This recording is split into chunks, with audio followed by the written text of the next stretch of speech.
et vaig enredar a llegir aquest modest llibre d'Antonio Martínez Ron, que es diu Algo nuevo en los cielos, perquè m'agrada la idea de parlar del cel. Si no hi ha res.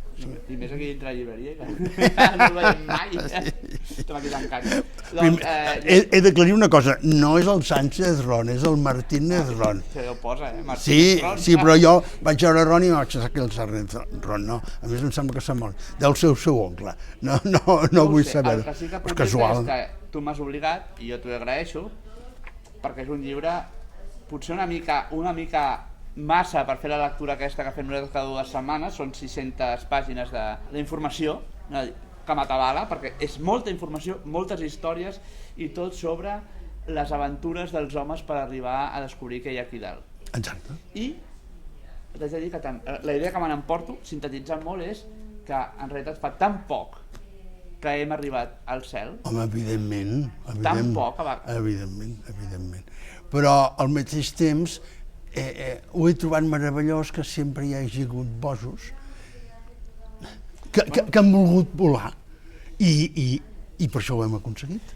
I això cal reconèixer-ho. Si no hi ha bojos, no hi ha descobriments. Hi ha gent que mentre la majoria de gent vivim i no ens fixem en el que tenim al voltant, hi ha gent que viu obsessionada en que ha vist un ocell volar i de cop vol ser com aquell ocell. O que ha vist aquella cosa allà, ha pujat una muntanya i diu, i si pugés una mica més de la muntanya, que no puc pujar? I aquestes obsessions de gent que no viu la normalitat com la resta de mortals, que sortim al carrer i anem mirant el mòbil, anem mirant un llibre i no mirem a fora, no avançaríem.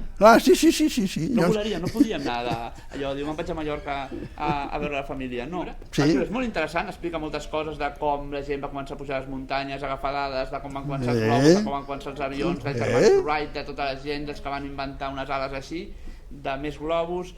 I llavors comença a parlar de molts temes, la despressurització, el com eren els tratges, la investigació per arribar aquí, l'enginyeria, i no para de donar informació, i inclou les seves pròpies aventures.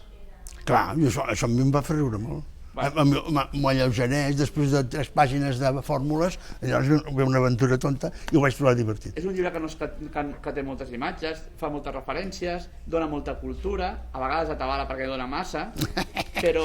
Em sembla que t'ha agradat massa. Va, Algo nuevo en los cielos, Antonio Martínez Ron, crítica, perquè és estiu ideal.